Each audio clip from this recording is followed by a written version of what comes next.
Hello everybody, welcome back to another YouTube video. I'm Mapping or the Sultanate Empire, and in today's video we are going to be continuing What If Civilization Studied Over. Now, as you may notice, we are not down by the red team or the blue team or down in South Africa essentially. We are up here near the Republic of Elradia and Europe essentially, and we're not down there as we will be continuing the good old war that's going on over in the Baltics between the Aegean Republic, the Aegean Kingdom, the Romanians, and the Italians slash Romans. As you can tell, each side has their own little rebel force that has appeared, with the Aegeans being the first ones to sue for peace with all sides, and we will look at that peace treaty afterwards. With the next ones to sue for peace being the Romanians after they get one last major pushback, losing all of their territory right over here in these regions, including this singular major city right here, as the rebels are able to take all of the land going up like this. The Romanians surrender.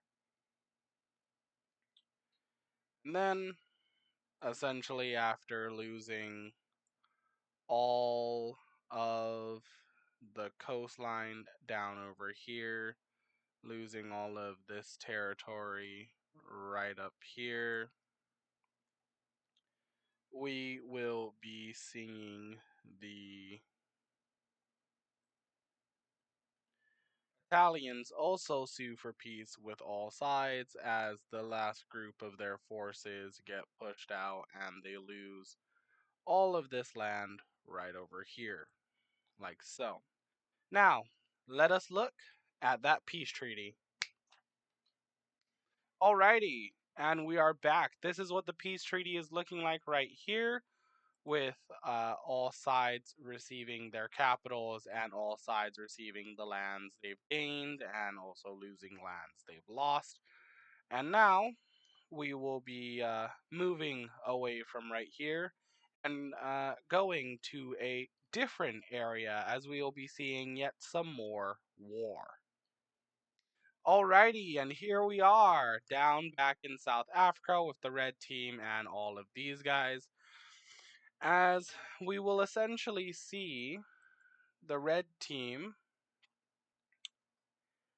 and the light blue team make a secret deal to jump this one, this like dark cyan country right over here,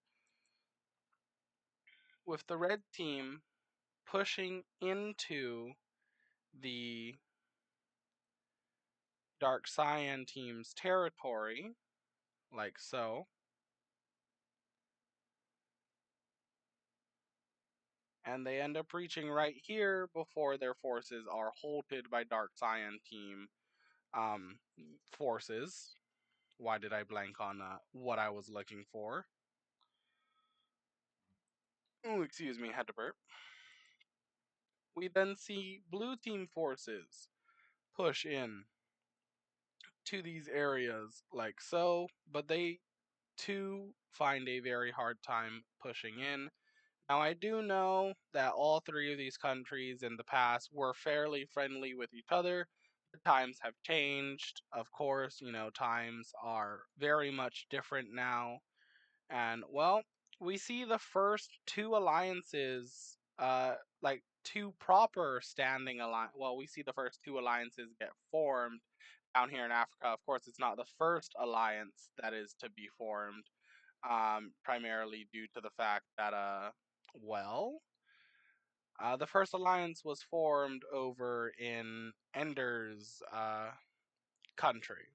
So, when Ender had his little civil war thing.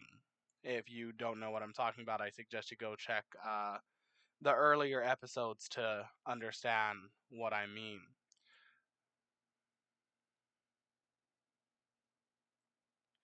But essentially, we will be seeing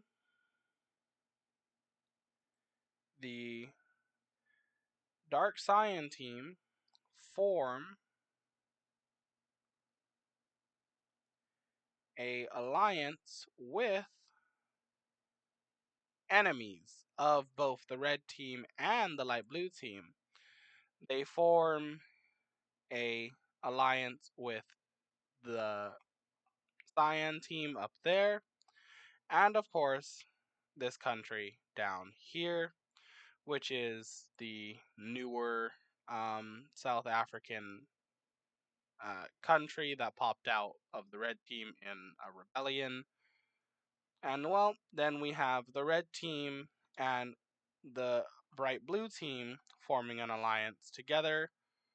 Now, both of these countries combined can in fact defeat the Dark Cyan team, but if both countries are per se occupied with other fronts, it would then equalize itself out in terms of, the war and everything. But they share a border with one another, so they'll be able to easily support and aid one each other. So this is what the alliances look like. Something like this with the red team and also the bright blue team allying with one another and basically being uh, very good friends with each other, because essentially what happened was the Dark Cyan team's king essentially um, began to slowly move away and break ties with the red team and the light blue team and grow closer with the orange team. And so that kind of pissed off these two. And now, well, they want land and they want to expand some more. And well, the light blue team still has their peace treaty with the cyan team, so they can't expand into there. And they're very good friends with the red team, so they won't go into there. But we will be seeing we will be seeing many things happen. Like for example, we will be seeing the light blue team down here begin their invasion of the red team. Now the red team does have troops down here, but this is not why their invasion is going well. Their invasion is going well primarily due to the fact that the light blue team is supporting rebels within the red team in this southern region. So, and of course, all of these rebels are pro um, light blue team due to the fact that this area was under the heavy influence of the old crown before the red team took them out and essentially assimilated them into the red team. So with the old royal family being or popping back up because of the light blue team reappearing, all of these guys have once again grown in support. And well, we see many things happen. Like we see a very major encirclement of troops over in this area as all of these rebel groups right here meet up and a massive amount of red team troops get encircled right in here. Most of them retreat into the cities, but a lot of them are still killed in the rural areas of the red team that are down here. But the red team does find some victories because after all of that happens and their troops get pushed back to those major cities, they do eliminate that rebel group and they do begin a small push and advancements in to blue team occupied territory to attempt to essentially free their encircled troops, just like that. Now let us move up to a different area in the front. Now, the Light Cyan team still mad about losing the war to the Bright Blue team, decides to break the peace treaty, which honestly doesn't really do anything because they don't know about a lot of other countries besides what's near them. However, it does piss off their civilians a little because, their civilians are very honorable. They have a very honorable civilian population that likes honoring deals and peace treaties. So the government does lose favor there for this war, but because of the light blue team's distraction over there, and also down in the red team, which the light blue team are helping in, the the cyan team is able to um, come up like so and push to right about there before they get stopped. With that massive invasion and everything going on in the red team, the dark cyan team is able to make pushes against both of their armies, completely pushing both sides out just like that. But then the red team pops up pulls some tricks out of their sleeves as they begin to fund rebels within the Dark Cyan team, primarily citizens that are unhappy with the population and that want to be independent. So we see the first rebel group pop up right here. I'm going to snap my fingers, and then we're going to see all of the other countries appear in about 3 seconds. And alrighty, here we are. As you can see, there's a bunch of rebellions that have popped up now. So let's explain the story behind all of these rebellions. All of the other rebellions down here that are different colors are wanting independence from the Dark Cyan team because the government hasn't been doing the best job of taking care of their people. Now, the orangish looking spots you might think are orange team invasions, but it's not. These are rebels that were planted in the Dark Cyan team by the Orange team. Essentially, the Orange team took a lot of their population and began doing some minor immigration to these areas that the rebels have popped up in to essentially cause a rebellion in these areas to gain free land by having the rebels essentially get absorbed into the Orange team, even though they're very good friends with the Dark Cyan team. You have to remember all the way back to around episode 1 and episode 2 of the series, the Orange team doesn't really like any of the countries down here that either popped out of the South African kingdom or that are the South African kingdom itself. And you have to remember the Dark Cyan team and the Bright Blue team have historical ties to the royal family of the South African kingdom due to the fact that the very first leaders and the founders of both of these nations were children of the original king that essentially, I wouldn't say kicked out, but pissed off the founders of the Orange team. Now, it's been several decades since all of that's happened, but as we all know, grudges tend to die hard, and well, not everyone is able to let go. And with this development, the Dark Sign team, kind of expecting this center rebellion to pop up, are able to crush it quickly with their military. However, just the overwhelming forces up here in the northern rural areas of the country, they begin losing land as this is a more chaotic region, with there being multiple factions at play up here, and that's Central Rebellion being a lone isolated group. But it becomes evident very fastly that the Northern command structure is cut off from the capital. So the local freaking what's it called? I was backing on what they're called. Nobles here in the north begin fighting against the rebels themselves, defending their property and defending their lands. They also do begin to fight back against the rebels in their own rights, but like I said, due to these three rebellions right here, the Cyan team is completely cut off from the northern part. The government, sorry, of the Cyan team is completely cut off from the rest of it. And then with this, country right here in the north, this goldish color country. The northern forces and the northern nobles are cut off from their. I think this is what. It's not Tanzania. Tanzania is more down.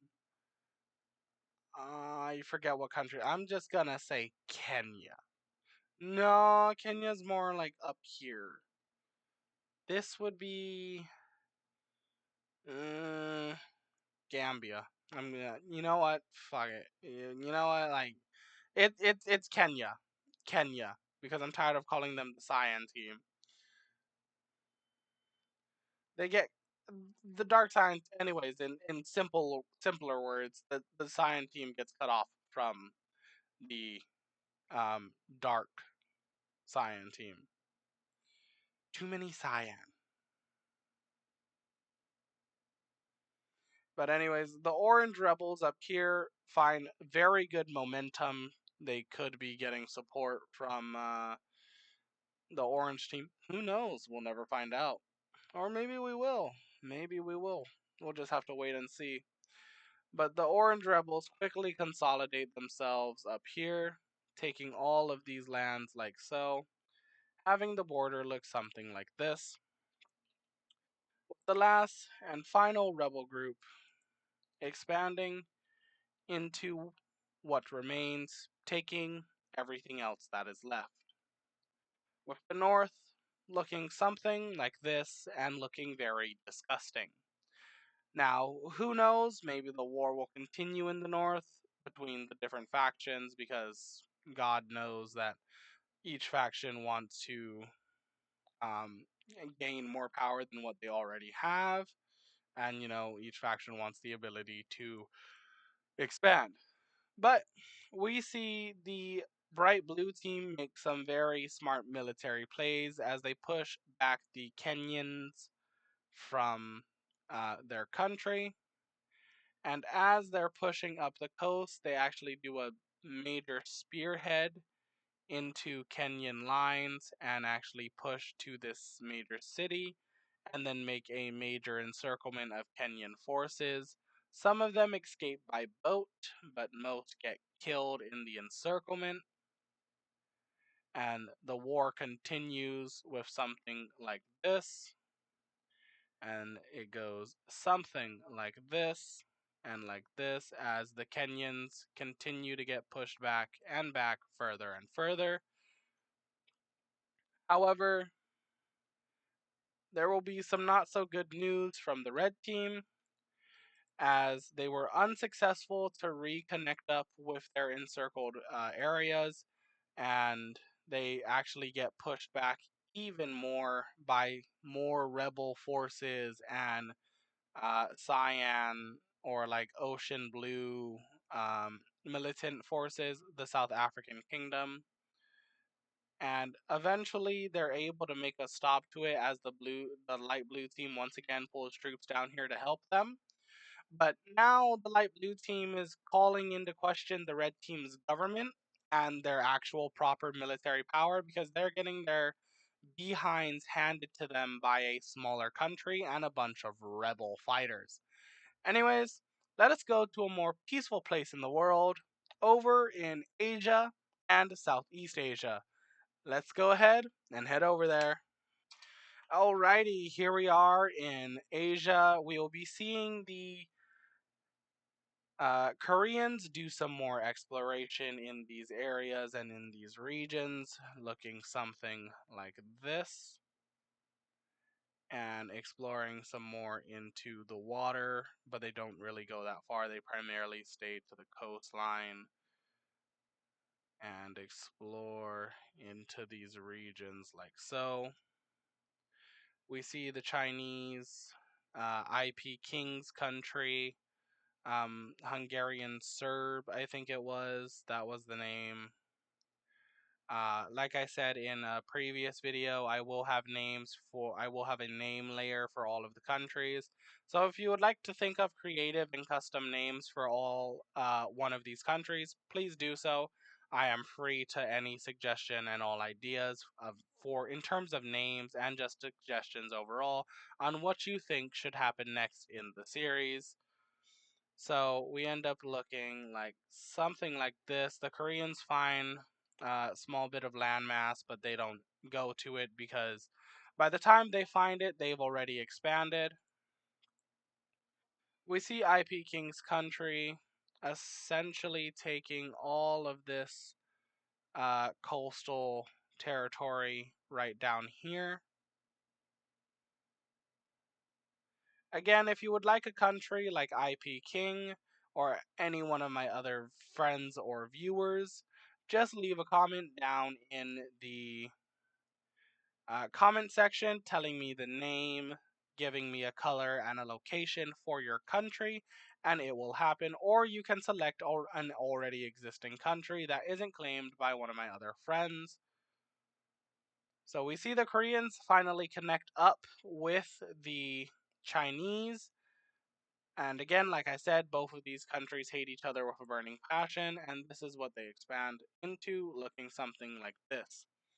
Now, let's head down to Southeast Asia, where things are getting a lot more interesting.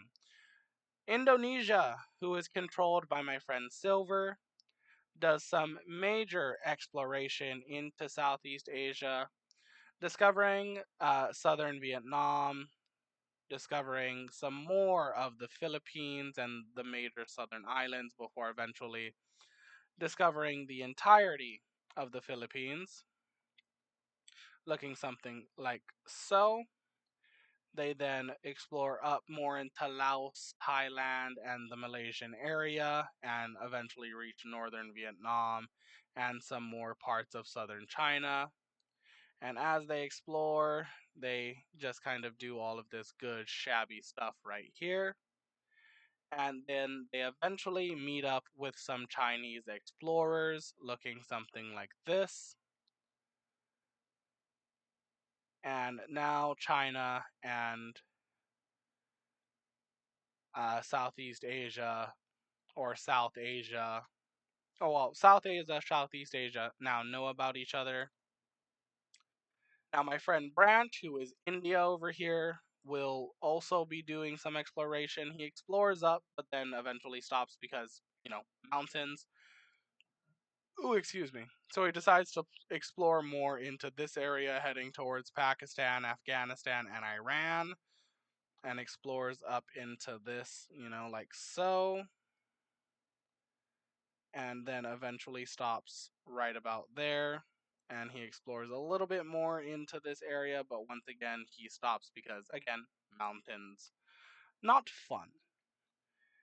Anyways, we will be seeing minor expansion by both of my friends, as we will be seeing the creation of multiple new countries here in Southeast Asia. We will see my friend Branch claiming and taking all of this area right up here, as he will begin to build up his military and, build up his economy and whatnot. And we will also see him expand into the Bangladeshi area as well. Down over here in Southeast Asia, my friend Silver will make a colony right over here and then will expand just like this, going up the coast like so, and claiming all of this. That's all he takes because he's primarily focusing on claiming the Filipino islands to continue his naval dominance over the um, known waters. And this, he eventually claims the entirety of the Filipino islands, and he ends up looking like this. Now, let us get to all of the countries that will appear in about 3 seconds. Alrighty, now here we are. If the English with the new Southeast Asia, and this is what it is looking like with all of these new countries. It is about one, two, three. It's about 2, 4, 6, 7 new countries here in Southeast Asia.